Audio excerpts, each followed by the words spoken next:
Hola chicos, ¿cómo están? Buen día. Buen día. Buenos días, doctor. Buen día, Buen día. Gracias, doctor. Buenos días, doctor. Hola, hola, ¿cómo están? ¿En qué parte nos quedamos? La última clase.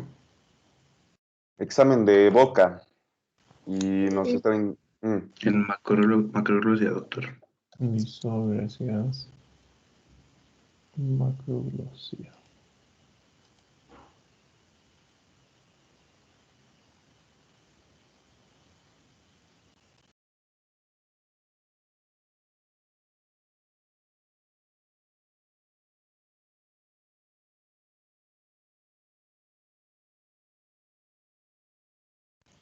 Bueno, entonces comenzamos, ¿sí? Algo que debemos observar, bueno, como ya habíamos visto en clases pasadas, además del tamaño de la lengua, en este caso también es el estudio de movimientos anormales. Tenemos que observar los temblores, por ejemplo, a nivel de la lengua, y también tenemos que realizar el estudio de lo que es parálisis. Aquí tenemos algunos ejemplos, ¿no?, de temblores: el alcoholismo, la tirotoxicosis, algunas alteraciones neurológicas. Si ustedes, bueno, han prestado atención alguna vez a la forma en la cual habla una persona ebria, tiene una característica típica, ¿no?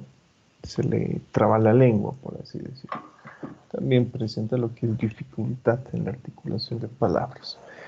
Eso es frecuente, bueno, en intoxicación alcohólica. Y además el paciente, bueno, debido a lo que es la intoxicación alcohólica, presenta lo que es este temblor. En cambio, cuando hablamos de parálisis, esto también lo vamos a estudiar cuando veamos pares craneales. Cuando realizamos el estudio, por ejemplo, del nervio hipogloso, tenemos que pedir al paciente que realice ciertos movimientos con la lengua. Para empezar, que la saque, ¿sí? Entonces, cuando el paciente saca la lengua, nosotros tenemos que observar cómo se desvía la lengua. No debería existir desviación. Le pedimos al paciente que saque la lengua y esta debería dirigirse hacia la región anterior. Pero en muchos casos, cuando el paciente saca la lengua, puede existir desviación hacia uno de los lados, como estamos observando, ¿no?, en la imagen. Si ustedes observan esto, doctores, ¿en qué sospechan? En parálisis del hipogloso, ¿verdad? ¿Pero qué nervio se encontrará paralizado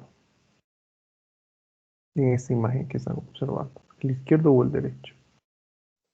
¿Derecho? ¿Izquierdo, El doc? derecho. Izquierdo. El derecho Izquierdo, ¿no en era? este caso.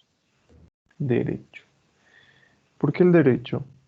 Recuerden, es algo similar a lo que habíamos visto cuando hemos realizado el estudio de pares craneales, ¿sí? Cuando una persona, bueno, saca la lengua, en caso de que exista conservación en el funcionamiento de estos pares, debe existir lo que es un tono de los músculos que dan movimiento a la lengua. Entonces, cuando el tono es conservado, se desplaza en ese sentido la lengua anterior. Pero en este caso existe parálisis de este segmento. Y como existe parálisis de este segmento, el movimiento tónico de la lengua del lado contrario es la que va a desviar, en este caso la lengua, hacia el lado enfermo, ¿sí? Entonces, en este caso, la parálisis corresponde al lado derecho. Ahora, algo que probablemente han estado viendo, ¿no?, en sus clases prácticas, en gabinete o en los hospitales, seguramente es lo siguiente.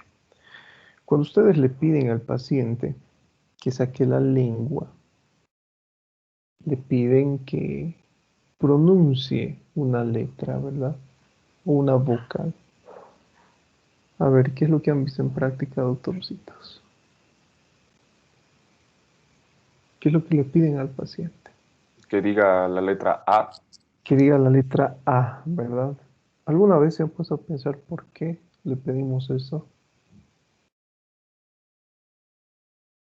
¿Por qué será? O sea, no es la vocal donde más abrimos la boca para poder pronunciarla. Bueno, eso es lo que pensamos, ¿no? Muchas veces de forma equivocada. Pues si yo le digo a mi paciente que diga, no sé, cualquier otro tipo de letra, también podemos hacer eso. O muchas veces ni siquiera existe la necesidad de decirle, ¿no? Abra la boca y diga, ah, con abrir la boca es más que suficiente. Pero tiene algo que ver lo que ha mencionado su compañero. Si ustedes, bueno, han prestado atención, miren, dentro de lo que es el estudio de cabeza, también realizamos el estudio de pares craneales. Tercer par craneal, cuarto par craneal, sexto par craneal, primer par craneal, segundo par craneal, séptimo par craneal, octavo par craneal, noveno, décimo, décimo primero y décimo segundo, ya no tanto, el décimo segundo sí, ¿no? Décimo primero no. Entonces, si ustedes se dan cuenta, l- prácticamente el examen de pares craneales lo realizamos en cabeza. Vamos a tomar en cuenta esta imagen, observen. ¿Qué es lo que les llama la atención? Además de la lengua, obviamente, ¿no? El paciente saca la lengua, pero observen que la orofaringe no se puede visualizar de forma correcta.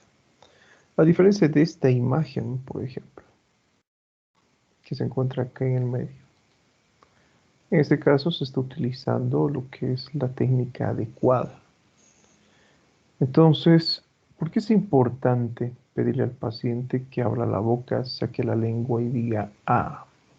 Porque yo tengo que observar en este caso, yo tengo que realizar el estudio del velo palatino también, ¿sí? Entonces, lo que yo debo observar, doctores, bueno, a ver, regresando a las anteriores imágenes, es que cuando el paciente dice la letra A, es verdad, ¿no? Hasta cierto punto lo que nos ha mencionado Cristian, nos va a permitir, en este caso, visualizar de mejor manera la orofaringe. Pero cuando el paciente pronuncia palabras, cuando le pedimos que diga o que repita la letra A, lo que yo debo observar es el ascenso del velo del paladar, ¿sí? Entonces, en este caso, el paciente dice A y lo que yo debo observar es ese ascenso de forma bilateral.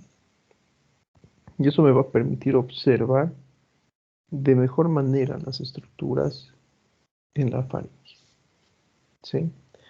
Pero ¿qué par craneal estaré evaluando cuando le pido a mi paciente que realice esto?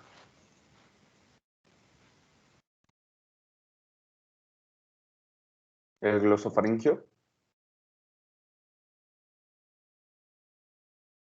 Hipogloso.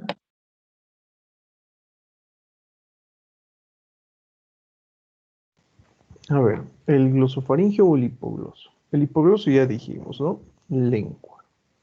En este caso, el glosofaringio. ¿Sí? ¿Qué par craneal será? Primero, quinto, noveno, décimo primero, El noveno es el Noveno. glosofaringio. noveno par Noveno, craneal. doctor. ¿Sí? Noveno par craneal, glosofaringio. ¿Qué sucede en caso de que exista parálisis del glosofaringio?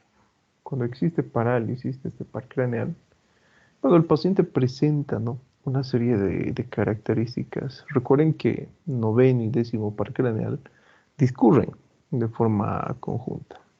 Entonces, muchas veces cuando existe lesión de noveno, también existe lesión del décimo.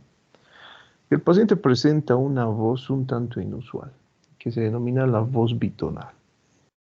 Entonces, el paciente ya presenta un defecto en el habla característico, ¿no? La voz bitonal, a ver, ponemos el ejemplo. Es como si ustedes estuvieran hablando normal y de pronto se ocluyen las fosas nasales, ¿sí?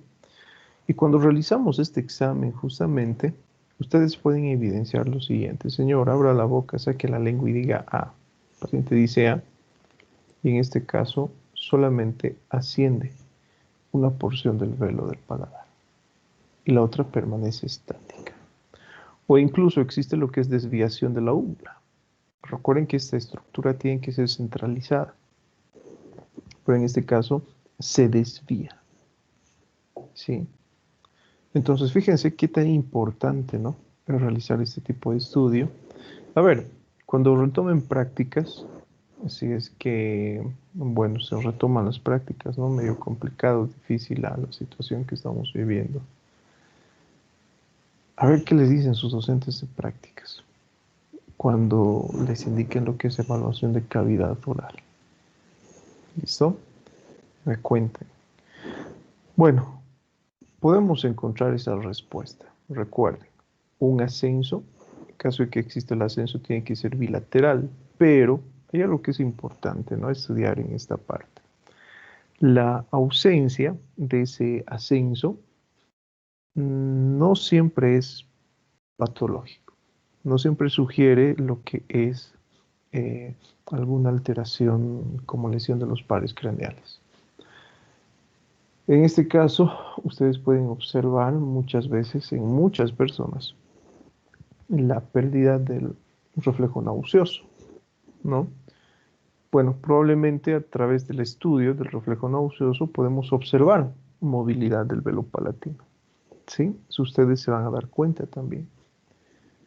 En este caso colocan lo que es un bajalenguas, por ejemplo, en la región posterior de la lengua, estimulan esta parte y se desencadena, ¿no?, el reflejo nauseoso. ¿Y qué es lo que ustedes observan cuando decimos que el reflejo nauseoso se encuentra presente? Porque el paciente presenta arcadas y cuando ustedes deprimen esta región posterior de la lengua, encontramos esa respuesta de ascenso del velo palatino, ¿sí? Ahora, muchas veces les estaba mencionando, podemos encontrar la ausencia de este reflejo, que puede ser normal. Cuando yo digo que es normal, cuando no exista ascenso, pero la ausencia de este ascenso tiene que ser bilateral. Si el paciente, bueno, le decimos, a ver, señor, abra la boca, saque la lengua y diga A, y el paciente realiza, por ejemplo, este ejercicio, puede ser que nosotros no observemos el ascenso del velo palatino. Si es bilateral, esa ausencia de descenso, normal. ¿Sí? Así de simple. Entonces podemos encontrar dos respuestas normales, el ascenso bilateral o la falta de ascenso, que también tiene que ser bilateral.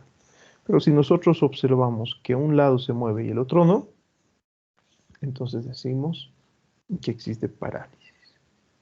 ¿Sí? ¿Qué más, doctor? Se ha comprendido, ¿no? ¿O tienen alguna pregunta? Ninguna. Entonces Doc, continuamos. Adelante. ¿cómo dijo que se llamaba la patología del habla en la lesión del noveno par? Voz bitonal. Bitonal. Sí. De Gracias, dos Doc. tonos, ¿no? Bitonal. Ah, ya. Bueno, continuamos. Bueno, ya habíamos visto, ¿no? Estas lenguas, por ejemplo. Miren que habíamos comparado en una clase pasada. Yo tengo que observar las características normales que tiene una lengua, les había dicho. Y acá tenemos lo que es una lengua normal. ¿Y cómo yo me doy cuenta que la lengua es normal?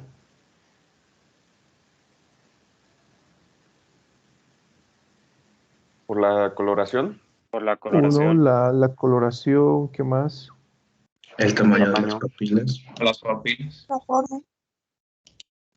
En este caso, bueno, las papilas, el tamaño de las papilas. Observen La que forma. encontramos, por ejemplo, las papilas, ¿no? Que son estructuras que son observables, pero son pequeñitas. ¿Sí? ¿Qué más?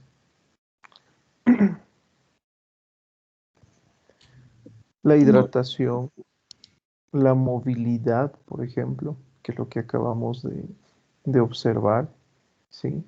A diferencia de las otras lenguas, ¿no?, que hemos estudiado, miren acá, por ejemplo, si comparamos esta con esta otra lengua, se había mencionado, ¿no? Tiene una coloración anormal, existe cierto grado de hipertrofia de las papilas, etcétera.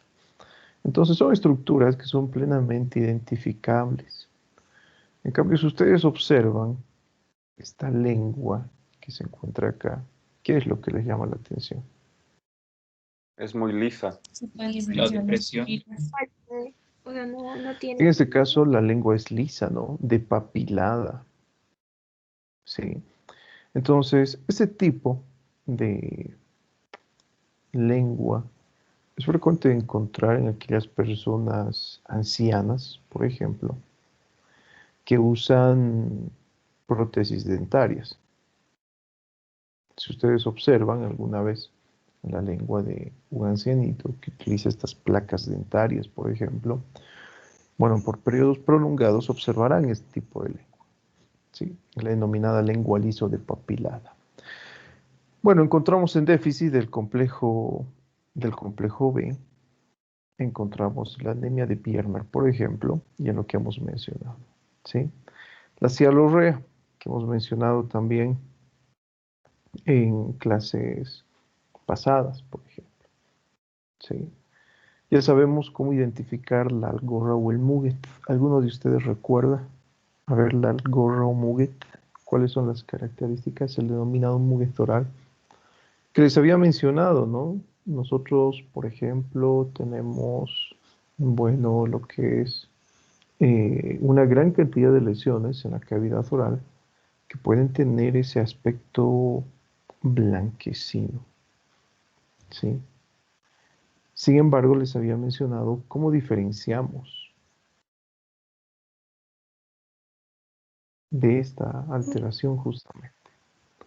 ¿Recuerdan cómo diferenciamos? Que parecía dejó al requesón o al tecino. Liso, ¿no? Lo que mencionaba su compañera. En este caso tiene un aspecto grumoso, tiene un aspecto similar al requesón o al quesirio les había mencionado. Podemos encontrar una gran cantidad de lesiones blancas, por ejemplo, las aftas, la presencia de úlceras necróticas, podemos encontrar, por ejemplo, bueno, incluso las vesículas, que en las mucosas, debido a la humedad, adquieren una coloración blanquecina, por ejemplo. Sin embargo, muchas veces confundimos, ¿no? Observamos lesiones blancas en cavidad oral, no, estos son hongos, pero ya sabemos cuál es la característica de los hongos. Recuerden que no es para nada normal. En pacientes inmunodeprimidos encontramos este tipo de infecciones, ¿sí? Tiene ese aspecto, les había mencionado. Cuando ustedes tocan, es difícil de desprender, pero se puede. Y una vez que desprendemos, les había mencionado, quedan lesiones ulcerosas que sangran. Ya sabemos en qué pacientes podemos encontrar esto, ¿no? En pacientes inmunodeprimidos de forma general, especialmente en pacientes, les había mencionado, con SIDA. En pacientes con cáncer también, ¿no? Cualquier tipo de estado de inmunodepresión. Les pongo un ejemplo. En mujeres embarazadas, las infecciones por hongos son frecuentes, pero no a nivel de la cavidad oral, sino a nivel de lo que es el canal vaginal. Y bueno, adquiere las mismas características. Si ustedes alguna vez, por ejemplo, han tenido una amiga, algún familiar, no sé, cercano que se encontraba en etapa de gestación, seguramente por ella han escuchado que existe lo que es un incremento de secreciones por el canal vaginal. En este caso, bueno, podríamos decir que hasta cierto punto se considera normal, porque la cándida, recuerden que es un microorganismo que, bueno, no tiene preferencia por lo que es el canal vaginal y hasta cierto punto se le considera normal, ¿no? Entre comillas. Entonces tiende a desarrollar este tipo de lesión con las mismas características en el canal vaginal. Bueno, eso lo veremos cuando estudiemos genitales femeninos. Y cuando hablamos de otro punto, la lengua del loro, por ejemplo. En este caso les pongo un ejemplo. ¿Alguna vez han visto la lengua de un loro? Es negra. Es negra, listo. ¿Alguna vez han tocado la lengua de un loro? Sí, es seca. Es seca, ¿verdad? Es súper seca. Entonces, cuando hablamos de la lengua del loro, hacemos referencia a esa lengua seca, no tanto a la coloración, ¿sí? Aunque puede existir alteraciones de coloración, les comento. Es sumamente seca, a eso se refiere la lengua del loro. Y es frecuente, como ustedes observan, miren, en pacientes fumadores, en pacientes urémicos crónicos, pero es mucho más frecuente en estados de deshidratación severa. Esto es frecuente observar, bueno, estos cuadros de deshidratación severa. Yo les comento que esta lengua del loro, por ejemplo, que no tengo acá una imagen, ¿no? Porque lo que me llama la atención es la sequedad. Entonces, cuando toco la lengua, tiene lo que es un aspecto de papel lija la palpación. Ustedes tocan y es así, de seca. ¿Y qué tipo de pacientes les comento? He observado esto en pacientes que presentan deshidratación severa, especialmente en pacientes pediátricos se puede observar esto, que se encuentran infectados por rotavirus. Bueno, eso lo veremos también en nuestras clases de fisiopatología, ¿no? Cuando el siguiente semestre realizamos el estudio de la especialidad de gastroenterología. La cantidad de deposiciones en estos pacientes son tan grandes, doctores, que en cuestión de horas el paciente puede llegar a morir. Estamos hablando de un paciente pediátrico, ¿no? Cuya composición en este caso es más del 75% de su organismo agua. Entonces, en estos pacientes encontramos en pacientes pediátricos que presenten estos cuadros de diarrea así intensa, más frecuente el rotavirus. Pero podemos encontrar otras causas, ¿no? Como la infección por amebas, por ejemplo, donde la cantidad de deposiciones al día son 20, 30 mínimamente. Sí, en estados avanzados, ¿no? Obviamente. Entonces, si ustedes se dan cuenta, doctores, eso es lo característico. Acá hay otra, bueno, no tengo una imagen, pero a ver, vamos a buscarla. Tenemos otro tipo de lengua que se denomina lengua geográfica. Y ustedes van a observar ese tipo de lengua, que es frecuente en ciertos pacientes que presentan, por ejemplo, glositis. Y van a observar. Permítanme un segundito mientras abro el buscador para que ustedes puedan observar la lengua geográfica. Esa lengua geográfica, como dice el nombre, a ver, ¿a qué les suena? Lengua geográfica. Es una glositis. Bastante marcados, o sea, como profundidades, como caminitos. Listo, ¿no? Entonces, miren, cuando hablamos de la lengua geográfica, como dice el nombre, ¿no? Simula lo que es un mapa en la lengua.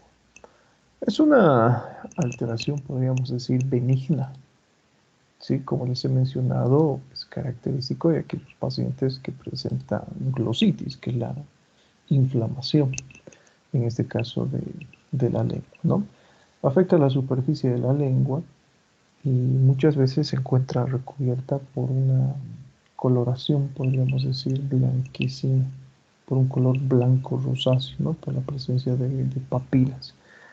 A ver, bueno, acá está, ¿no? Tenemos la lengua geográfica. Esa es la característica. Simula lo que es un mapa, por ejemplo. ¿Sí? De allí el nombre de lengua geográfica. Listo, nada más. Eso es lo que nosotros encontramos. Son lesiones así, como ustedes están observando. Lesiones en parches. Miren que tenemos diferentes imágenes, ¿no? Que sugieren eso justamente. Y de allí el nombre de lengua geográfica. ¿Listo? Si ustedes se dan cuenta, bueno, cada imagen, ¿no? Sugiere lo que es justamente esas lesiones en parches. Entonces, lo que nos llama la atención es eso, ese tipo de lesiones, ese tipo de manchas lisas rojas de forma irregular en el dorso de la lengua. Y bueno, generalmente tienden a cambiar de tamaño, tienden a cambiar de ubicación y obviamente que se encuentra relacionada con lo que es dolor, con esa sensación de ardor en algunos casos, especialmente cuando el paciente consume alimentos picantes o ácidos. ¿Sí? Bueno, ¿cuáles son las causas? Es de causa desconocida, no se conoce, pero bueno, existen algunos factores, ¿no?, de riesgo, los antecedentes familiares. Tenemos, por ejemplo, otro tipo de lengua que puede ser una variante de esa lengua geográfica que recibe el nombre de lengua escrotal, en la cual la lengua presenta surcos profundos. Creo que lo hemos visto por acá. A ver, permítame un segundito. Creo que lo hemos visto por acá. Acá está. Sí, esta es una variante de esa lengua. Pero cuando los surcos son así profundos, hablamos de lo que es lengua escrotal. ¿Sí? Y bueno, como les he mencionado, inflamación. Eso es lo que sugiere. Bueno, continuamos. Esta es otra alteración que ya habíamos visto con anterioridad. ¿Sí? El denominado trismus. ¿Qué será trismus? Ya lo hemos visto en alteraciones respiratorias. ¿Cómo definimos al trismus? La imposibilidad de abrir la boca, Doc, por La espasmo de... imposibilidad de abrir la boca, ¿no? En este caso por espasmo de los músculos masticadores. Entonces, en este caso, como su compañera ha mencionado, es esa contracción espasmódica muscular involuntaria que tiene diferentes causas, ¿no? Cualquier causa que sea capaz de producir espasmo. El absceso peritonsilar, la artritis temporomaxilar, el tétanos, rabia, simulación, intoxicación por estricnina, la histeria habíamos mencionado, ¿sí? Algo que habíamos puesto como ejemplo en respiración. Cuando ustedes,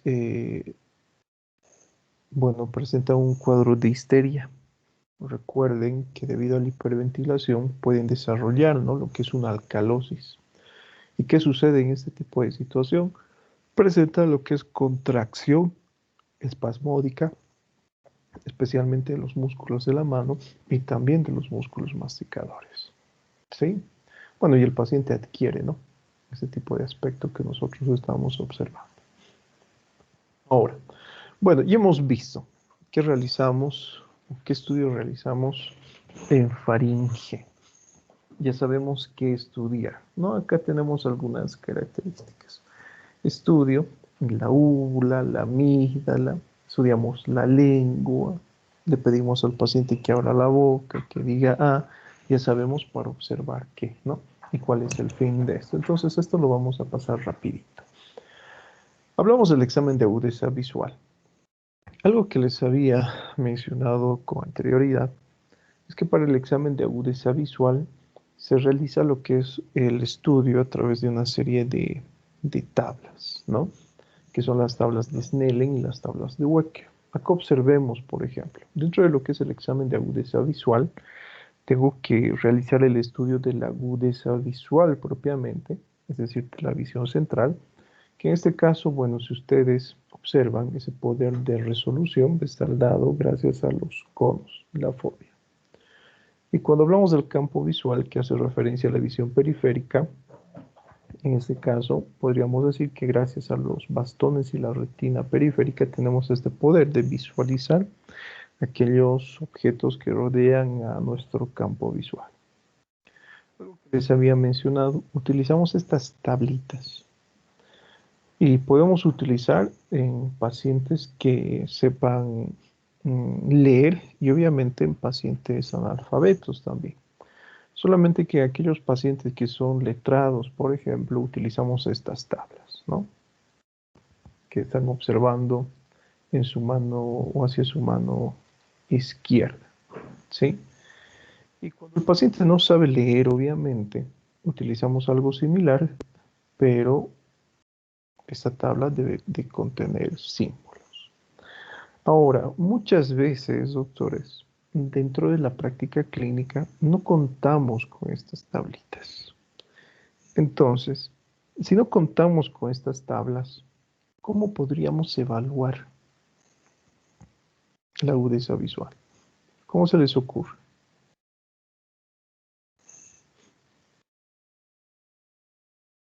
¿Cómo se les ocurre, doctores?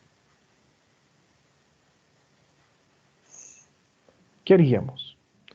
Estas tablitas son necesarias. Ustedes se han sometido alguna vez al examen de agudeza visual en diferentes situaciones, por ejemplo, ya sea con un oftalmólogo, ya sea cuando están tramitando sus licencias de conducir, etcétera, se evalúan a través de estas tablitas. ¿Sí? Se debe encontrar mínimamente a una distancia de, bueno, de 6 metros, nos dicen, ¿no? Mínimamente. Pero bueno, gracias a la tecnología actual no hay necesidad de esto. En la consulta médica, por ejemplo, ustedes se han dado cuenta que los dispositivos que utilizan los oftalmólogos proyectan, ¿no?, sobre la pared este tipo de letritas justamente a una distancia menor. ¿Qué harían, doctores, si no tenemos estas letras? En este caso, le mostramos al paciente nuestros dedos, ¿sí? Demostramos nuestros dedos. Nos situamos a una distancia, por ejemplo, de 6 metros también, mínimamente, y le mostramos nuestros deditos al paciente. Le muestro un dedo, le muestro dos, le muestro tres, le muestro cuatro, le muestro cinco, y voy jugando con la cantidad de dedos, ¿no? No hay un orden. Puedo mostrarle primeramente tres, después uno, posteriormente cinco, etc.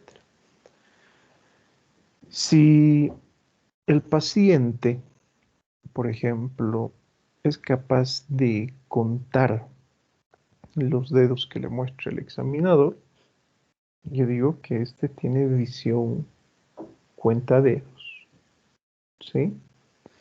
Si el paciente no es capaz de observar los dedos del examinador y solamente ve sombras o bultos, por ejemplo, yo denomino a este tipo de visión con el nombre de visión bulto. Y hay otro tipo de visión que se denomina visión luz. ¿Alguno de ustedes sabe cuál es la característica de la visión luz? A ver, activen sus camaritas. ¿Tienen cerca una linterna?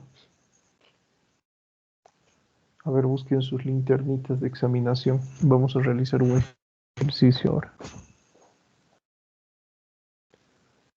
Vamos a hablar de la visión cuentadedos, de la visión bulto y de la visión luz. Bueno, yo creo que se ha entendido, ¿no?, ¿qué es la visión cuentadedos? Si el paciente es capaz de contar los dedos que le muestre el examinador a esta distancia que hemos mencionado, visión cuentadedos. Si mi paciente solamente ve sombras o ve bultos cuando le muestro los dedos, en otras palabras, es incapaz de contar los dedos, hablo de visión bulto. Sus camaritas, doctores, busquen a ver una linterna. Vamos a ver qué es la visión luz.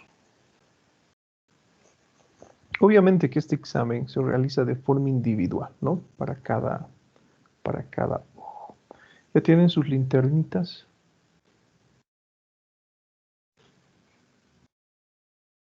Vamos a...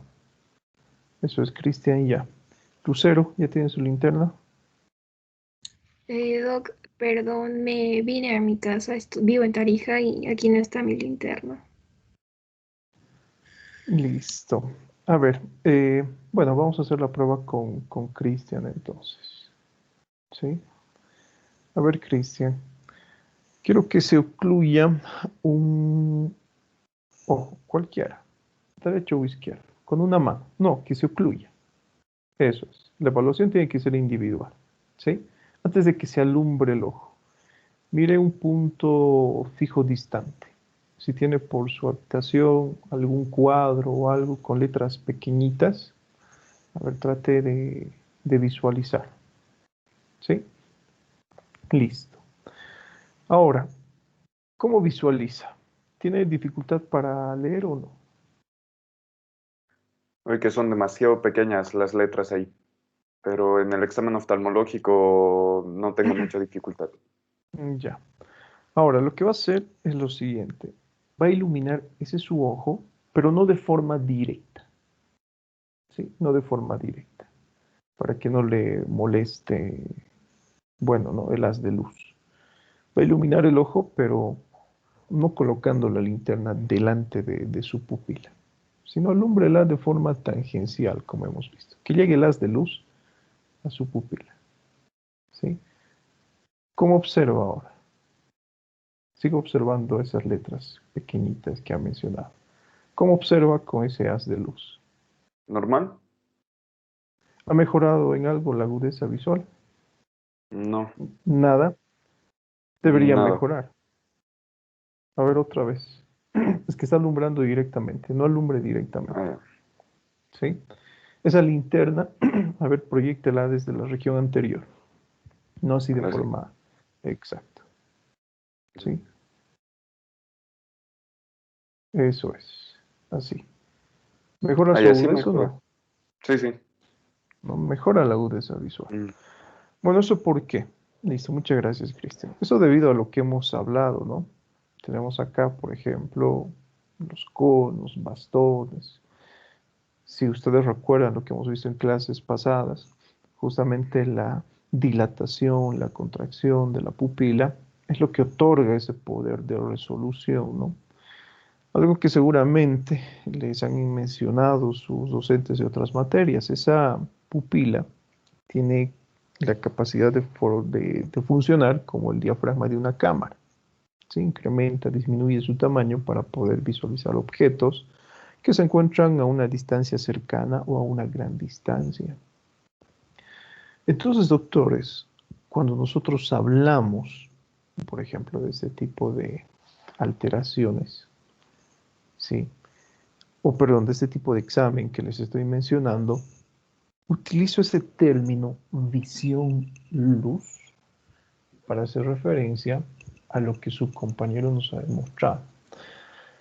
Si yo estimulo con un haz luminoso ese globo ocular que presenta una disminución de la agudeza visual, mejora ligeramente la agudeza visual. Entonces, si mejora ligeramente la agudeza visual, yo utilizo ese término, visión luz. Y si mi paciente, en este caso, nos dice que a pesar de este ejercicio no mejora la agudeza visual, entonces yo puedo decir que mi paciente es clínicamente ciego. Les pongo el siguiente ejemplo, ¿no? Ojo, no vamos a decir que Cristian es clínicamente ciego porque en el primer examen no ha podido modificar su agudeza visual, ¿no? Entonces vamos a comprender qué significa esto. Le pido a mi paciente que observe mis dedos. Mi paciente me dice, no observo los dedos, observo manchas, observo, no sé, no puedo contar la cantidad de dedos que me está mostrando. Lo que hacemos es estimular la pupila con un haz de luz y en teoría debería mejorar su agudeza visual y debería ser capaz de contar la cantidad de dedos que le muestra el examinador. Pero si el paciente, a pesar de haber realizado este ejercicio, nos dice, no puedo observar los dedos, entonces lo declaramos clínicamente ciego. Es algo que les había mencionado, ¿no? Con anterioridad. El paciente no necesariamente tiene que presentar lo que es una ausencia visual, pero total. No necesariamente tiene que ver todo negro para hacer referencia a esto. Sí. Bueno, examen de fondo de ojo. Cuando hablamos del examen de fondo de ojo, lo que nosotros tenemos que observar son los vasos retinales y el estado de microcirculación arterial. Esa es la técnica adecuada que nosotros tenemos que utilizar para evaluar el examen de fondo de ojo. ¿Sí? Ahora, Acá, por ejemplo, ¿no? Muchas veces también hemos llegado a discutir con sus docentes de práctica, especialmente con sus docentes de gabinete, porque muchos de ellos realizaban este examen sin realizar lo que es una dilatación adecuada de la pupila, ¿sí? ¿Alguna vez se han sometido a este examen, doctorcitos? No, Doc, en mi caso no. Y los demás, a ver, que tienen sus camaritas apagadas, que deben estar durmiendo, doctores, activen sus cámaras. No sean rebeldes. Doc, el examen que te hacen, que le hacen con linterna. No, en este caso estamos hablando de ese otro examen. ¿Alguna vez les han realizado? No, no En hacen con gabinete, linterna, no, hacen con un oftalmoscopio. Ah, sí, Doc, en el Utilizan, gabinete ¿verdad? dicen. Ah, Utilizan sí, Sí. en Doc. este caso un fármaco, que es un fármaco simpático agonista de los receptores alfa 1, que es capaz de producir dilatación pupilar y es un midriático de acción corta. La fenilefrina, por ejemplo, al 2,5%. A ver, en gabinete, ¿qué es lo que les han enseñado en gabinete?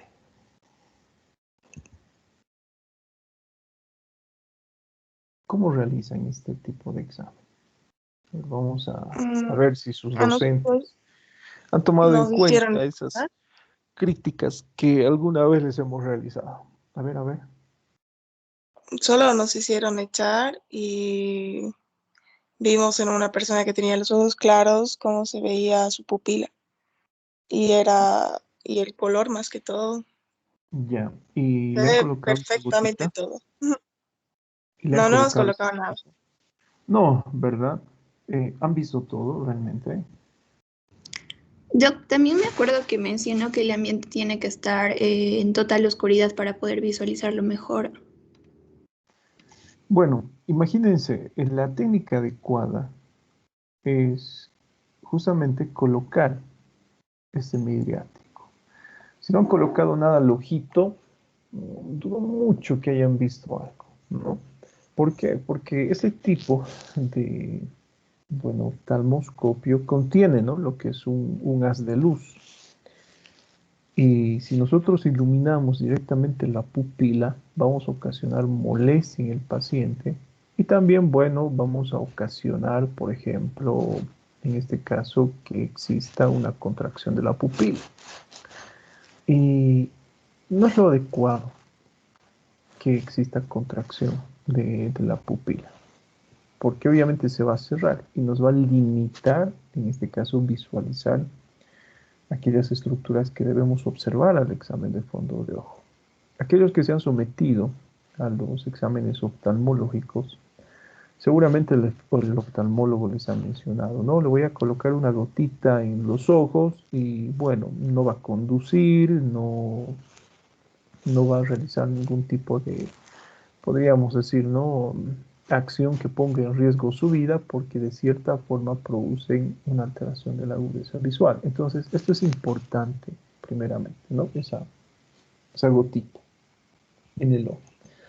Y tenemos que observar, doctores, una vez que hemos cumplido con estos requisitos, todas estas estructuras. Observen que en la región nasal o hacia la región nasal vamos a encontrar, por ejemplo, una zona que es clara, ¿sí? Que es blanca, que se denomina papila y que como ustedes observan hace referencia a lo que es el nervio óptico. Y hacia la zona temporal vamos a encontrar una zona oscura, que es la mácula, ¿sí? Entonces, habiéndoles dicho esto, ¿qué ojo será este? ¿El izquierdo o el derecho? el izquierdo. El izquierdo, ¿verdad? Entonces, observemos. Dentro de lo que es la papila, que es esa zona blanca, yo tengo que observar la excavación fisiológica. ¿Qué es la excavación fisiológica? Es esta parte pálida que se encuentra dentro de la papila, ¿sí? Y si ustedes observan, tiene que medir un diámetro de la papila. En caso de que encontremos algún tipo de alteración en su diámetro, ya puede sugerir algún tipo de patología. Sin embargo, varía según la edad. Por ejemplo, acá podemos observar, ¿no?, ese agrandamiento de la papila. Y eso es lo que sucede, por ejemplo, en este tipo de situación, en lo que es el glaucoma. Observen que encontramos un incremento de la excavación fisiológica. Esa zona pálida es mayor a 1/3. ¿Sí? Que algo característico, por ejemplo, es que también podemos encontrar ese desplazamiento de los vasos papilares, que acá, bueno, levemente se observa. ¿Sí? Glaucoma, que hace referencia a un incremento de la presión intraocular. Bueno, fíjense esta imagen. Este es el denominado papiledema. Observen que acá tenemos disminución de los bordes papilares. Ya no se puede observar de forma exacta, por ejemplo, lo que es la excavación fisiológica. Si comparamos con esta imagen, observen que los bordes papilares son netos, son muy bien distinguidos. Pero en cambio, cuando existe papiledema, observen, por ejemplo. A ver, vamos a agrandar esta imagen. Los bordes son completamente irregulares, ¿no? Y además que encontramos lo que es congestión vascular, ¿sí? Bueno, esta ya es una imagen real. Y en esta imagen, bueno, ustedes pueden observar lo que les había mencionado hace algunos instantes, ¿no? Tenemos esa zona pálida, esa zona blanca, que hace referencia al nervio óptico, y tenemos esta mancha, o esta zona oscura, que hace referencia a la mácula. ¿Qué ojo estaremos observando entonces acá, doctores? ¿Derecho? El globo ocular del lado derecho. ¿Sí? Bueno, ¿qué es lo que sucede, por ejemplo, en el papiledema? Tenemos algunas características semiológicas que son muy importantes. La agudeza visual, para empezar, es normal. ¿Qué es lo que sucede con el campo visual? Aquí hemos visto en una clase, ¿no?, pasada, cómo evaluamos el campo visual. Existe lo que es un incremento de la mancha ciega. El paciente presenta cefalea, la pupila conserva sus características normales. Cuando hablamos de papiledema, podríamos decir que es de tipo bilateral. En ambos globos oculares vamos a encontrar ese compromiso. Podemos encontrar a cualquier edad.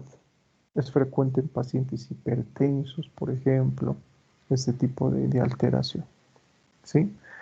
A diferencia de la neuritis óptica, por ejemplo. En la neuritis óptica, la agudeza visual se encuentra disminuida. Encontramos lo que es un escotoma central, ya sabemos lo que es un escotoma central. En este caso, el paciente presenta un dolor retroocular, es de tipo unilateral, por ejemplo, y encontramos en edades medias, 40 años, 50 años, por ejemplo. A diferencia de la neuritis isquémica, en la neuritis isquémica existe una disminución, pero brusca, de lo que es la agudeza visual. En este caso, hay algo que los libros nos mencionan, ¿no?, que es un defecto altitudinal. Aquellas personas, ¿esto a qué se refiere?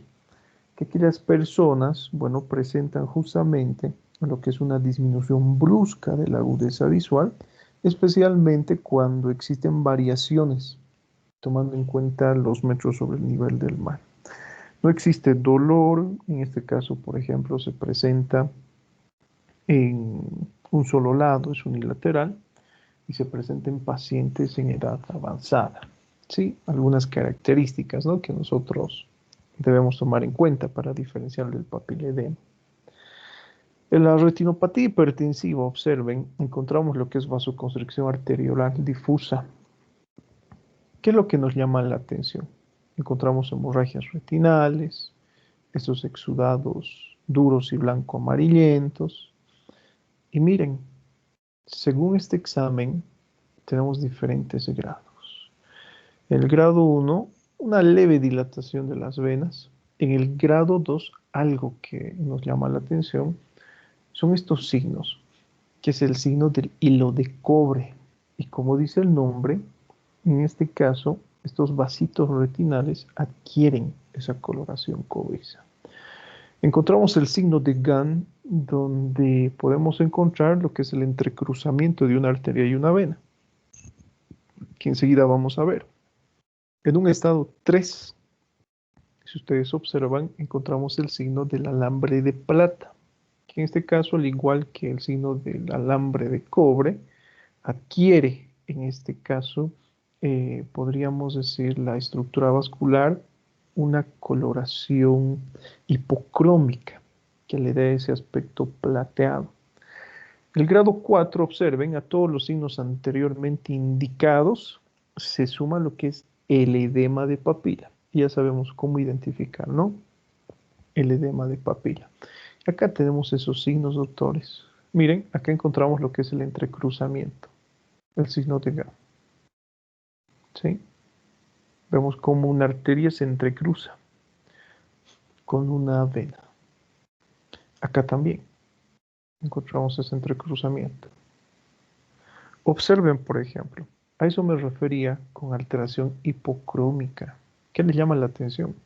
La coloración. En una se encuentra muy bien teñida, si vale el término, de estructura vascular, y en la otra no. ¿Sí? Existe esa hipocromía que le da ese aspecto, ¿no? de coloración plata. Bueno, acá observen, la papila es normal. Los bordes son, en este caso, netos. ¿Sí? En caso de que se encuentren difuminados, en caso de que no se pueda visualizar los bordes de forma adecuada, ¿qué es lo que hacemos? ¿Cómo clasificamos este tipo de alteración? Como un grado 4. En este caso, bueno, tenemos los alambres de plata, asociada a lo que es una papila normal. ¿A qué grado corresponderá esta retinopatía hipertensiva? Grado 3. Grado 3. 3. A un grado 3, ¿no? Y listo. Observen que en este caso encontramos lo que son los denominados exudados algodonosos, ya pasando a otro tipo de alteración. ¿Qué sugieren los exudados algodonosos? Isquemia retiniana, así, ¿sí? Y acá, bueno, observamos algunas características, ¿no? Vasoconstricción arteriolar precapilar, sugiere isquemia retiniana, necrosis y detención del flujo axoplásmico. Las lesiones son típicas, son blanquecinas. Acá se puede notar esas lesiones blancas que ustedes están observando, ¿sí? Son los denominados exudados algodonosos. Y fíjense que tenemos, ¿no?, manchitas rojas, que ya sugieren lo que es hemorragia retinal. Bueno, cuando hablamos de retinopatía diabética, acá tenemos un breve resumen, ¿no?, de la fisiopatología. Es una microangiopatía, donde existe oclusión de los vasos, hipoxia retinal, daño de la barrera hematorretiniana. Se produce lo que es extravasación, ya sabemos qué es extravasación. Esa extravasación libera proteínas vasogénicas, es decir, proteínas que son capaces de generar mayor cantidad de vasos, neovascularización y otra vez se repite el ciclo. En este caso, observen, doctores, que las lesiones, bueno, son típicas, no hay dónde perderse. ¿Qué es lo que les llama la atención? Manchas oscuras. En este caso observamos, ¿no?, estas hemorragias, observen, que son grandísimas, ¿sí? Observamos este tipo de lesiones cuando realizamos el examen de fondo de ojo. A ver, según lo que hemos visto, ¿qué más ¿Una podríamos disminución de encontrar? vasos, doctor? No, en este caso. ¿Qué más podríamos observar? A ver, según lo que hemos estudiado. A ver, observen bien. ¿Exudados algodonosos, doctor? No, en este caso no. Doctor, es la hipocromía que Podría ser, ¿no? Podría ser. Bueno, acá, por ejemplo, acá, aquí. Podría ser, ¿no? Ya nos está sugiriendo lo que es isquemia. ¿Qué más? Los vasos no se ven muy rojizos. En Hipocromía, este caso encontramos, ¿no? Lo que es el signo del alambre de plata. Por ejemplo, aquí, acá, acá. Encontramos el signo de Gann también, por ejemplo, ¿no? Es entrecruzamiento entre arterias y venas. ¿Sí? Recuerden lo que hemos visto en nuestras clases de fisiopatología. Desgraciadamente, aquellas personas que presentan diabetes no solo presentan diabetes, sino también presentan hipertensión asociada. Y recuerden lo que hemos visto en nuestras clases de hipertensión. Cuando hablamos de hipertensión, lo característico es que afecten a muchas estructuras, ¿no? Cerebro, corazón, riñón, y habíamos hablado también por allí que es capaz de afectar a los vasos retinales. Y ya sabemos cuál es la relación entre diabetes e hipertensión, ¿sí? El sangrado puede ser tan grande, observen, doctores, que podemos encontrar ese tipo de lesiones. Obviamente, entre mayor sea el sangrado, mayor es, podríamos decir, la alteración visual, ¿sí? Muchas veces encontramos esto. Fíjense que en este caso, o en esta situación, no hay necesidad de utilizar un oftalmoscopio. A simple vista nosotros podemos observar ese tipo de hemorragia. Obviamente en este caso existe lo que es un compromiso mayor de la agudeza visual. Preguntas, dudas, doctorcitos.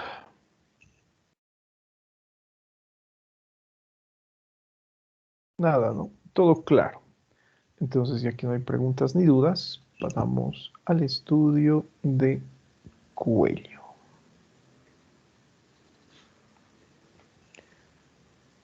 Bueno, a ver, esperemos que cargue el archivo. Unos minutitos. Si podemos, terminamos con el estudio de cuello hoy día. A ver. Que, bueno, prácticamente encontramos algunos puntos que ya los hemos estudiado en cabeza, ¿no? En cuello. Pero tenemos que hacer referencia especial al estudio de los pulsos, en este caso el pulso venoso. Eso lo vamos a ampliar a medida que sigamos realizando el estudio semiológico, ¿no? Cuando lleguemos a la parte de examen cardiovascular, allí vamos a hablar de forma detallada. A ver, doctores, mientras carga la presentación, ¿qué es lo que ustedes deben observar cuando realizamos el estudio de cuello? Bultos. Ganes. la forma y el tamaño del cuello, Doc. Tenemos que observar el estudio de tumoraciones, ¿sí? Recuerden, no vamos a hablar, y en este caso de lo que son bultos, tenemos que observar la forma, tenemos que observar el tamaño, ¿sí? Tenemos que realizar el examen de inspección, ¿sí? Tenemos que realizar el examen de palpación también. Percusión no realizamos en cuello, a no ser que encontremos algún tipo de lesión, podríamos decir, muy evidente, una tumoración, por ejemplo, para poder diferenciar de otras, ¿no? Recuerden que entre las tumoraciones que nosotros encontramos en cuello puede ser un bocio, puede ser una angina de Ludwig, puede ser un quiste, etc. Entonces, en esos casos podemos realizar percusión, pero no es un examen habitual que realicemos. ¿Realizamos auscultación? No realizamos auscultación de forma normal, pero en algunas situaciones especiales podemos realizar lo que es la auscultación, ¿no? Especialmente cuando el paciente presenta, por ejemplo, a ver, bocio, digamos. En este caso, en el bocio hipertiroideo, lo característico será encontrar un soplo, Pero antes de realizar estos estudios, miren, de forma ordenada, yo tengo que estudiar la forma general. Lo característico es que sea cilíndrico, que sea simétrico y que se encuentre en este caso lo que es perfectamente alineada con lo que es la cabeza y la columna vertebral. Recuerden que cualquier alteración en su posición ya sugiere lo que es patología. Algo que les había mencionado, ¿no? Que lo hemos visto en cabeza. Podemos encontrar lo que es la flexión anterior, podemos encontrar la flexión posterior y podemos encontrar la flexión lateral. Debemos estudiar las características de la piel, con todo lo que conlleva, doctores, a estudiar piel. Las lesiones primarias, las lesiones secundarias, las alteraciones en su coloración, etc. Debemos realizar el estudio de la yugular externa, también de la interna. Recuerden que habíamos mencionado la estructura venosa por excelencia para realizar el estudio de pulso venoso, el pulso arterial en este caso. Cuando hablamos de pulso arterial, doctores, algo que habíamos visto justamente en pulsación arterial, es que yo debo realizar el estudio de la amplitud de pulso utilizando, por ejemplo, en este caso, arterias de gran calibre, ¿sí? Recuerden, ¿no? Si nosotros realizamos el estudio de amplitud a nivel de la radial, de la cubital, probablemente no seamos capaces de determinar la amplitud de forma adecuada. Pero cuando realizamos la palpación de las carótidas, por ejemplo, se hace mucho más preciso el estudio de amplitud. Incluso su libro de semiología, tanto el libro de Chamorro como el libro de Suros, nos indica lo siguiente, ¿no? Que podríamos utilizar, o que la técnica adecuada para estudiar lo que es el pulso de la carótida es utilizando los dedos pulgares. Bueno, y algo que les había mencionado con anterioridad, ¿no? Nunca utilizamos el dedo pulgar para palpar lo que es un pulso periférico, porque el dedo pulgar tiene su propio pulso. Entonces podríamos confundir nuestro pulso y decir que se trata del pulso del paciente. Pero ¿por qué está permitida la palpación de la carótida con los pulgares? Porque la amplitud, por ejemplo, en esta estructura es grandísima, ¿sí? Sobrepasa la amplitud, por ejemplo, de la arteria que se encuentra en el dedo pulgar. Tenemos que estudiar los ganglios linfáticos, que es algo que ya habíamos visto también, si ustedes recuerdan, cuando hemos realizado el estudio de ganglios. Tenemos los ganglios preauriculares, retroauriculares, occipitales. Tenemos los ganglios de la cadena submentoneana, submaxilar, etcétera, que en este caso, bueno, son importantes de estudiar porque muchas afecciones, por ejemplo, localizadas a nivel de la cabeza o a nivel del cuello, producen infartación, ¿no? de los ganglios. Tenemos que estudiar la glándula tiroides, que para esto, bueno, existe una técnica que más adelante la vamos a estudiar, y los músculos, la movilidad y la columna cervical. Fíjense que en este apartado, también doctores, yo voy a realizar el estudio de otros pares craneales, como por ejemplo, ¿qué par craneal, doctores? A ver, estudiaré con la movilidad de los músculos. El 7, el facial. No, de los músculos del cuello. El accesorio no Accesorio. atraviesa para El terminar accesorio. en el, o sea, el accesorio, el onceavo par. El espinal, ¿no? Más que todo. Decimo primer par craneal, ¿sí? ¿Recuerdan qué músculos inerva este nervio que es el espinal?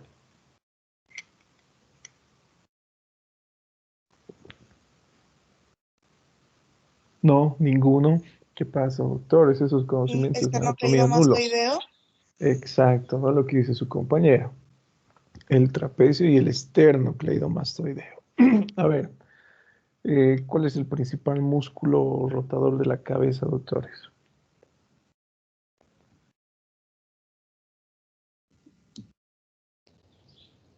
¿El esternocleidomastoideo?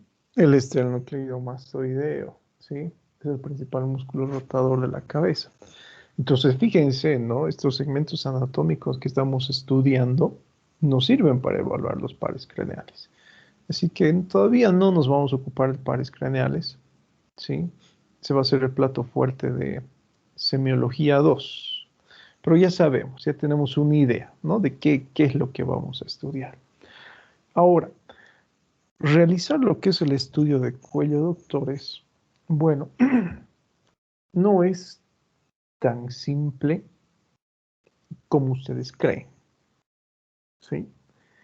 Como tenemos una gran cantidad de estructuras contenidas a nivel cervical, lo que nosotros necesariamente tenemos que saber, doctorcitos, es anatomía. Porque yo tengo que realizar esta división topográfica que ustedes están observando. Y si yo no sé esta división topográfica, estoy perdido, ¿sí?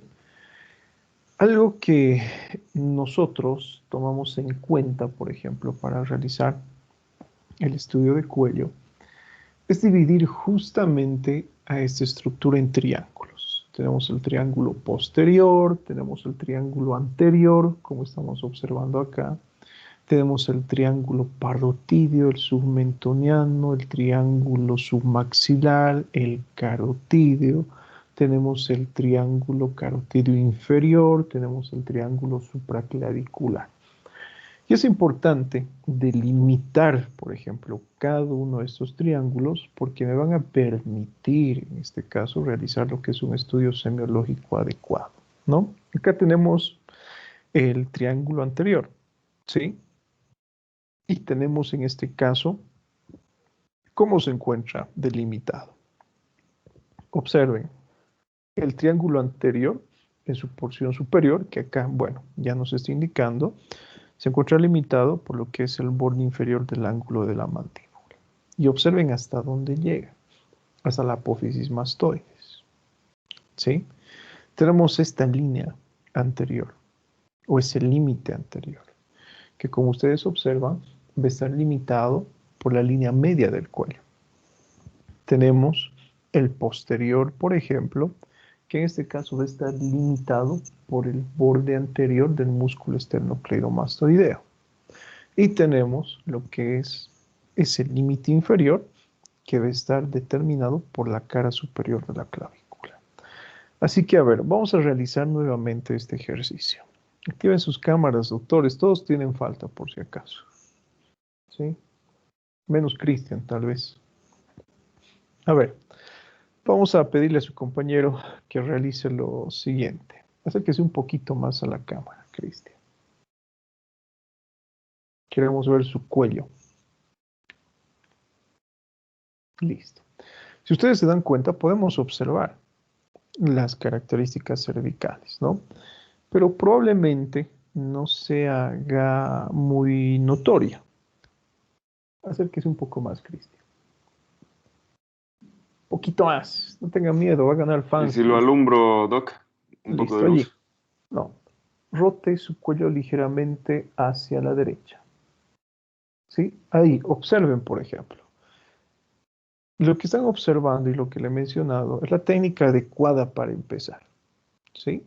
Nosotros tenemos que pedir al paciente que rote ligeramente la cabeza hacia un lado, ya sea la parte izquierda y la parte derecha. Si ustedes observan, al realizar este tipo de rotación, yo puedo observar las características de ese triángulo que les he mencionado. ¿Notan o no notan, doctores? ¿Sí? ¿Se nota o no se nota? Sí, doc. Se nota, ¿verdad? Y fíjense que también podemos observar, listo, gracias Cristian, el triángulo posterior. Observen el triángulo posterior en este caso. Tenemos un límite anterior, que en este caso, como ustedes observan, se va a encontrar delimitado por el borde posterior del esternocleidomastoideo. Tenemos, en este caso, lo que es el borde posterior, que se encuentra limitado por el borde anterior del músculo trapecio. Y tenemos la base, ¿no? Que en este caso se encuentra delimitado por lo que es la clavícula. ¿Sí? Entonces, es importante esto, doctores. ¿Listo? Estos triángulos. Observen que tenemos el triángulo submentoniano. Bueno, en este caso, de la misma forma, ¿no? Tenemos un huesito, que es el hueso hioides, que, a ver, permítanme, debería encontrarse por acá, por ejemplo, ¿sí? Que va a limitar ese triángulo. Y tenemos, bueno, ¿no? Lo que es el músculo digástrico hacia ambos lados, el cual va a limitar, por ejemplo, este triángulo submentoniano. Tenemos el triángulo submaxilar, como ustedes observan, que se va a encontrar limitado también por este músculo, que es el digástrico, y por lo que es el borde inferior de la mandíbula. ¿Sí? Entonces, doctores, es importante que ustedes realicen lo que es este tipo de repaso anatómico. Observen, por ejemplo, tenemos en este caso lo que es el triángulo carotídeo, como les había mencionado, ¿no? Y recibe justamente ese nombre, es este que lo vamos a delimitar. Es justamente este, y recibe este nombre porque a través de este triángulo discurre lo que es la arteria carótida. Y tenemos, bueno, un triángulo que en este caso no lo observamos, que hace referencia al triángulo carotídeo inferior, que debería estar por acá, por ejemplo. ¿Sí? Por donde estoy marcando ese triángulo. También discurre, ¿no?, la carótida por este segmento. Bueno, y tenemos así, doctores, los diferentes triángulos cervicales que necesariamente debemos estudiarlos para realizar lo que es un estudio semiológico adecuado. Bueno, a ver, ¿qué es lo que ustedes están observando acá, doctores? Vamos a hablar primeramente de lo que es la forma. Tenemos que estudiar la forma del cuello. Lo normal es que tenga una forma cilíndrica, que no existan adenopatías, que no existan tumores, que no exista ningún tipo de alteración. Tiene que ser cilíndrico, ¿sí? Pero antes de hablar, en este caso, de la forma, tenemos que realizar el estudio de algunos aspectos que son frecuentes a encontrar tanto en pacientes de sexo masculino como en pacientes de sexo femenino. En un varón, ¿qué es lo que le llama la atención a nivel cervical? La manzana de Adán. Algunos tienen la manzana. La denominada manzana de Adán, ¿sí? ¿Recuerdan a qué hace referencia esa manzana de Adán? Al cartílago cricotiroideo. Al cartílago cricotiroideo. Bueno, algunos libros nos dicen, ¿no?, al cartílago tiroides, otros nos dicen al cartílago cricoides. Entonces yo creo que lo ideal es eso, ¿no? Cricotiroideo. Y en la mujer encontramos otro tipo de estructuras. En el varón esto es normal. En la mujer, ¿qué encontramos? A ver, las señoritas, obsérvense sus cuellos en el espejo. ¿Qué es lo que les llama la atención? Las clavículas son más marcadas. No, en el cuello. Las clavículas no están en el cuello.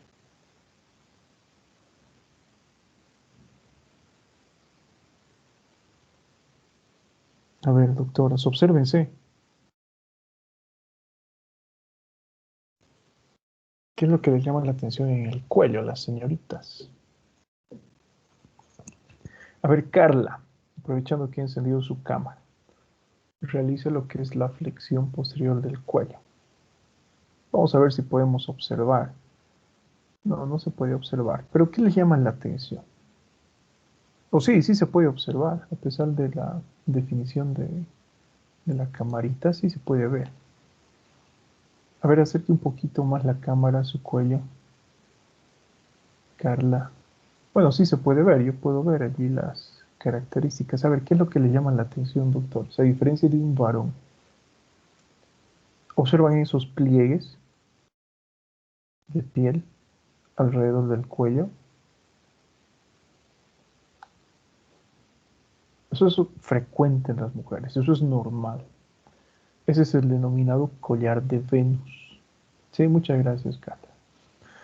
Bueno, entonces observen, ¿no? En hombres, la estructura más prominente es la manzana de Adán, ¿no? Que también puede ser un término médico adecuado, que hace referencia al cartílago cricoides. ¿Sí? Acá podemos observar, miren, en esta imagen que les estoy mostrando, tenemos justamente ese tipo de pliegues que les he mencionado. Es una paciente de sexo femenino. Observan estas arruguitas a nivel cervical. Ese es el denominado collar de Venus. A ver, vamos a ver si encontramos otras. No, no encontramos otras. Eso es lo frecuente y lo característico en la mujer. ¿Sí? Ahora, cuando realizamos el estudio de la forma, si ustedes se han dado cuenta, sus compañeros tienen lo que es un cuello cilíndrico. Eso es lo normal. No debería existir ningún tipo de tumoración que deforme la estructura cervical. Y podemos encontrar una gran cantidad de tumoraciones que deformen el cuello justamente. Miren, solamente lo vamos a pasar rapidito y vamos a continuar la siguiente clase. Acá tenemos una, acá tenemos otra, ¿sí? Que es imperceptible. Tenemos acá otra, observen. Miren, el cuello se hace así de ancho y muchas veces encontramos este tipo de lesiones grisáceas, ¿no? Estas membranas en la cavidad toral que apoyan nuestro diagnóstico. Encontramos esto que habíamos mencionado en la anterior clase, la angina de Ludwig. No se preocupen, esto lo vamos a ir detallando en las siguientes clases. Encontramos este tipo de alteraciones, miren. ¿Sí? Entonces, encontramos lo que es una gran cantidad de lo que son alteraciones a nivel cervical. Y nosotros tenemos que diferenciar una de otra, pero previamente realizando lo que es esa división topográfica a través de estos triángulos que les he mencionado. ¿Sí? Vamos a dejar esto para la clase siguiente. A ver, le llamo lista, doctorcitos. ¿Ya están en exámenes? Sí, Doc. Sí, Doc. Ya Hoy estamos damos en el el Sí, segundo. ¿Examen de qué? Técnica quirúrgica. Técnica quirúrgica. Nuestro examen de fisiopato es la siguiente semana, ¿no? Día jueves, creo. Sí, Doc, el jueves. Bueno, yo creo que nos vamos a quedar en insuficiencia cardíaca, ¿sí? Entonces, nuestro examen sería síndromes coronarios agudos, crónicos, alteraciones de la circulación arterial, las hiperlipidemias. ¿Qué más hemos visto? Hipertensión arterial, que voy a subir las guías hoy día. Hipertensión arterial, trastornos del pericardio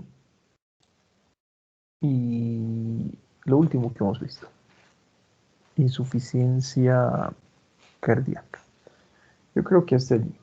Listo, no quiero correr con la parte de shock porque como son varios tipos de shock, entonces requieren, ¿no?, lo que es un estudio adecuado. Hasta allí.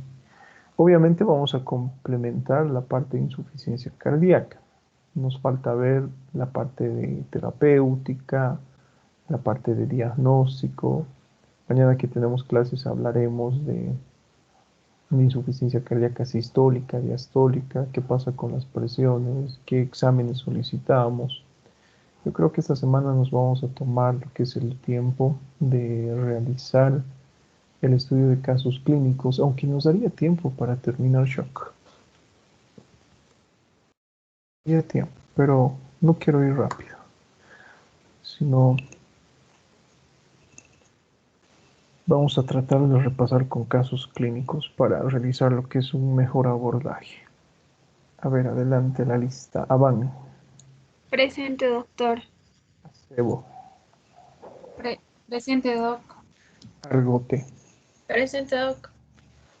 Arnes, Presente, Doc. Arraya, presente, Doc. Barral, Barral presente. Barriga, Presente, Barriga. Bau, Presente. Castellón. Llanos, Presente. Daza, Presente. Encinas, Encinas, presente, doctor. Ferreira, Presente. Flores, Presente. Flores Navia, Presente.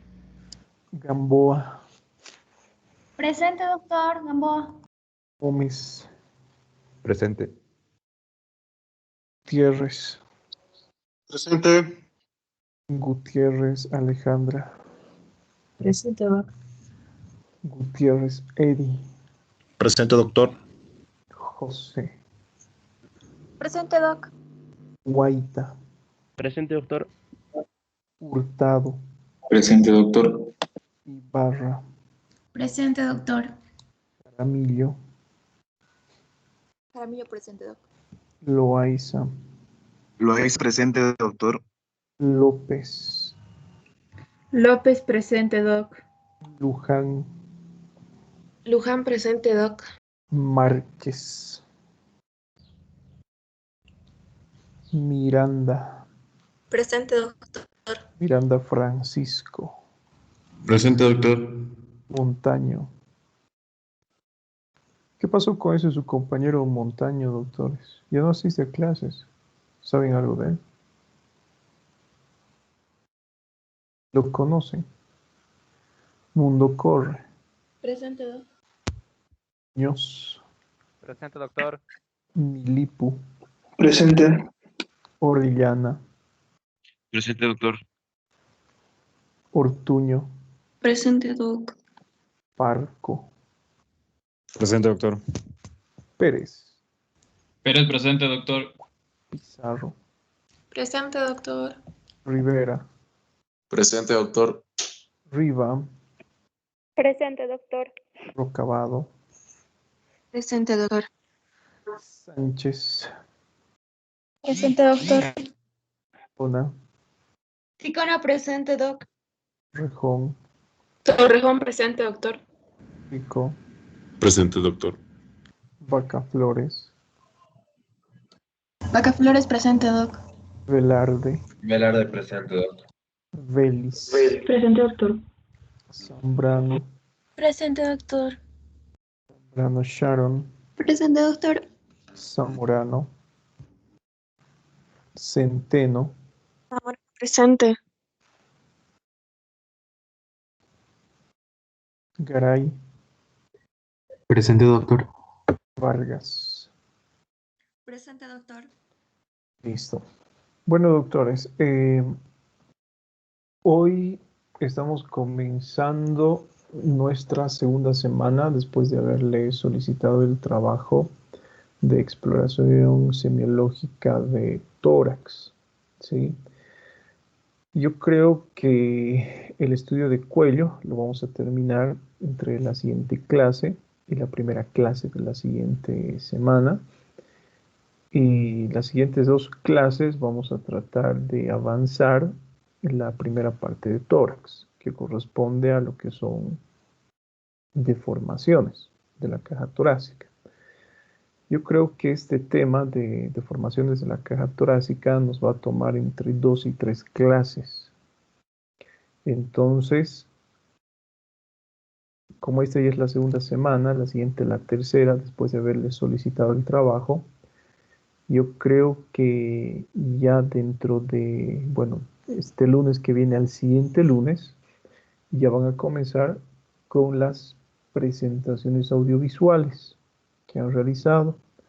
Así que, doctores, espero que estén trabajando, no se dejen pisar con el tiempo. Este trabajo es amplio, es amplio el trabajo, es mucho lo que tienen que estudiar para saber realizar lo que es una exploración semiológica torácica adecuada. Y recuerden lo que les he mencionado, ¿no? Probablemente este trabajito, como es amplio, ¿sí?, conlleve a que su nota del examen final se divida en dos partes. 50% de este trabajo y 50% lo que es el examen teórico, pero eso está por verse todavía. ¿Listo? Vamos a ir por orden de lista o de manera indistinta. ¿sí? Y van a realizar las presentaciones como les había mencionado, ¿no? Por ejemplo, a ver, iniciamos con, supongamos, con Belard. Nos voy a explicar la primera parte en el video que ha trabajado. Para eso no hay presentación en PowerPoint, para eso no hay figuritas, les había mencionado, de internet. Para eso no me pongan, ¿no?, el pretexto de que todos mis equipos son electrónicos, así que no sé cómo utilizarlos, etc. Entonces, doctores, ya vayan trabajando. ¿Listo? Aquellas Doc. personas que no han que no presenten este trabajo, obviamente se van a quedar sin nota práctica, ¿sí? Lamentablemente, aquellas personas que han rendido un mal examen, que no han presentado los trabajos, que, bueno, no han participado en clases, recuerden, ¿no?, lo que les he mencionado. Les aviso y les comunico esto para evitar cualquier tipo de reclamo futuro. Tanto en semiología como en fisiopatología no se ha tomado en cuenta las notas por participación en clases, ¿sí? Sin embargo, les había mencionado que para este segundo parcial, esas 2 casillas por participación en clases se van a sumar a la casilla práctica. Es decir, tienen 3 casillas por participación en clases que deberían haber llenado. Entonces, por los tiempos, solicitarles nuevamente lo que son exposiciones, presentaciones, trabajos, es imposible, doctores. Aquellos que han aprovechado esta oportunidad, excelente.